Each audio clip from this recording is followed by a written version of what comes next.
तो कैसे हैं आप सभी। आई होप आप सभी लोग बहुत अच्छे होंगे। मेरा नाम है साक्षी शर्मा। आप सभी का स्वागत है मेरे यूट्यूब चैनल पर। हमारी सीरीज़ चल रही है मध्य प्रदेश सामान्य ज्ञान या मध्य प्रदेश जीके की, जिसके अंतर्गत हम बात कर रहे थे मध्य भारत पठार या सेंट्रल इंडियन प्लेट्यू की। तो अब तक इसका एक वीडियो ऑलरेडी आ चुका है। अगर आपने नहीं देखा है तो मैं आपसे रिक्वेस्ट करूँगी पहले आप वो वीडियो ज़रूर देख लें। ये इसका सेकंड पार्ट है। तो चलिए वीडियो स्टार्ट करते हैं।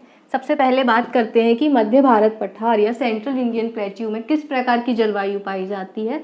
तो यहाँ जलवायु पाई जाती है महाद्वीपीय प्रकार की।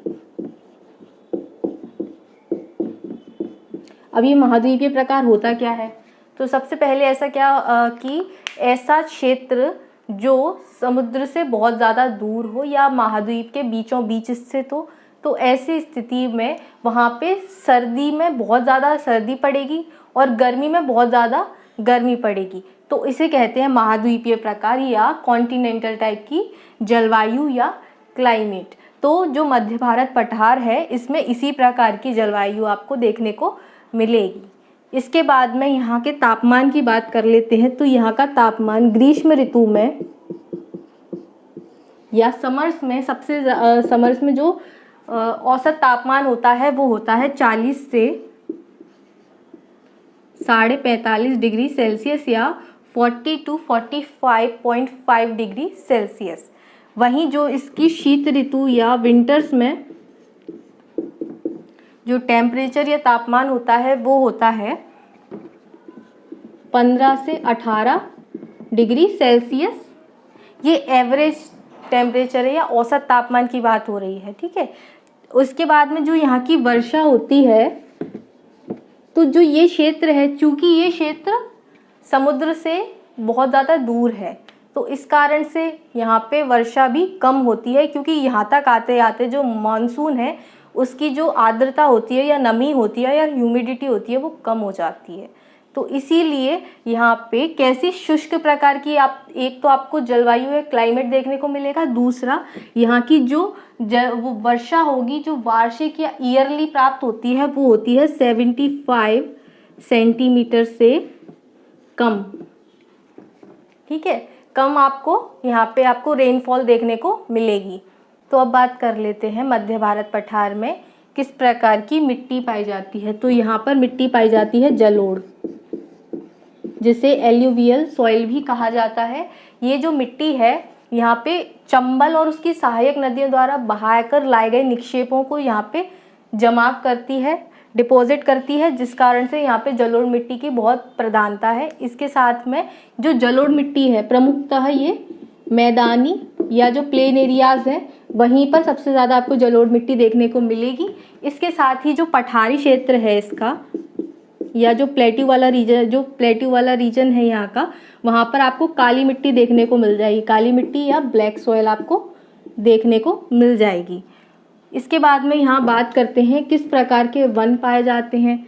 तो पहले तो आपने दो चीज़ें देखी होंगी, यहाँ वर्षा कैसी हो रही है, 75 सेंटीमीटर से कम हो रही है। साथ ही साथ में जलवायु किस प्रकार की या क्लाइमेट किस प्रकार का है यहाँ पर। तो क्लाइमेट है यहाँ पर महाद्वीपीय कॉन्टिनेंटल टाइप का।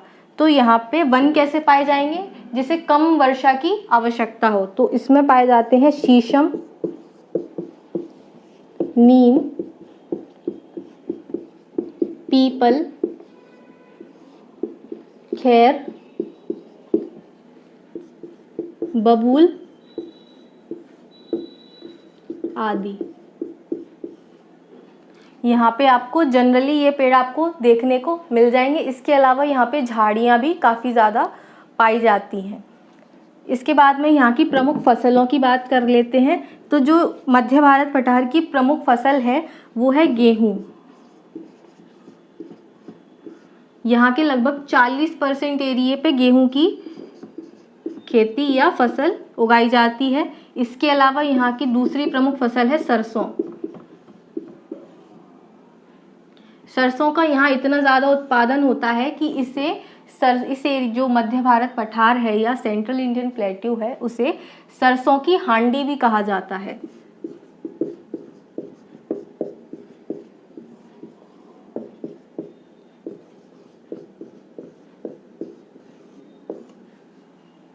इसके अलावा यहाँ पे वर्षा कम होने की वजह से मक्का, ज्वार, बाजरा,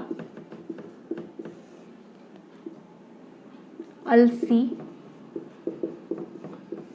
आदि की खेती भी काफ़ी ज़्यादा मात्रा में होती है। अब ये जो एरिया है यहाँ पे सिंचाई बहुत ज़्यादा होती है, मतलब सिंचाई के द्वारा खेती जनरली ज़्यादा की जाती है, तो जिस कारण से यहाँ पे जो चावल की भी फसल काफ़ी अच्छी हो जाती है। इसके साथ ही साथ गन्ना भी यहाँ पे उगाया जाता है। अब बात कर लेते हैं कि मध्य भारत पठार में किस प्रकार के खनिज पाए जाते हैं।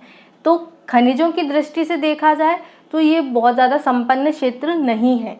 यहाँ पे बहुत ही कम वैल्यूएबल जो खनिज पाए जाते हैं, जैसे चीनी मिट्टी,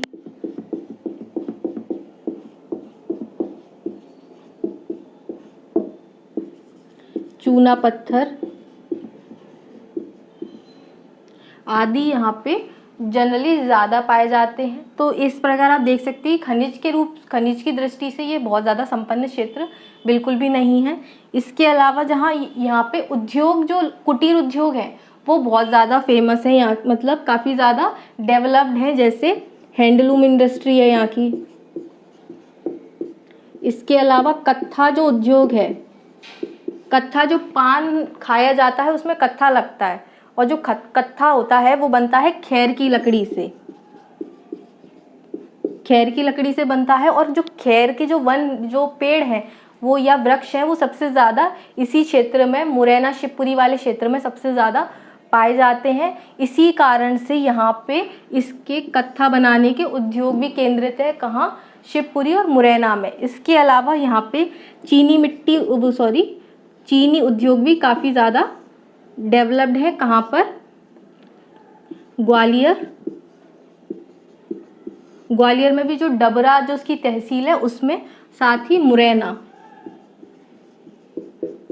मुरैना में काफ़ी ज़्यादा चीनी उद्योग लगाए गए हैं। इसके साथ ही जो यहाँ का यातायात है, अगर आप यातायात देखने को मिलेगा तो यातायात देखेंगे तो अच्छे तरीके से जुड़ाता हुआ है। लेकिन जो यहाँ पे बीहड़ वाला रीजन है, जो चंबल नदी द्वारा बीहड़ बनाए गए हैं, तो इस कारण से यहाँ पे जो बीहड़ वाले क्षेत्र में यातायात की सुविधा बहुत अच्छी नहीं है, कनेक्टिविटी बहुत अच्छी तरीके से नहीं हो पाई है, और ये एरिया काफ़ी ज़्यादा पिछड़ गया है। आज के लिए दोस्तों इतना ही। हमारा मध्य भारत पठार या सेंट्रल इंडियन प्लेट्यू आज कंप्लीट हो चुका है। इसका फर्स्ट पार्ट आ चुका है, अगर आपने वो नहीं देखा है तो आप उसे ज़रूर देखिएगा। तो जो बाकी का हम पढ़ेंगे बुंदेलखंड का पठार कल के लेक्चर में कंटिन्यू करेंगे। तो आज के लिए इतना ही। हमें ऐसे ही प्यार देती रहिए और हमसे ऐसे ही जुड़े रहिए। इस वीडियो को ज़्यादा से ज़्यादा लाइक करें, शेयर करें और इस चैनल को सब्सक्राइब करें। धन्यवाद।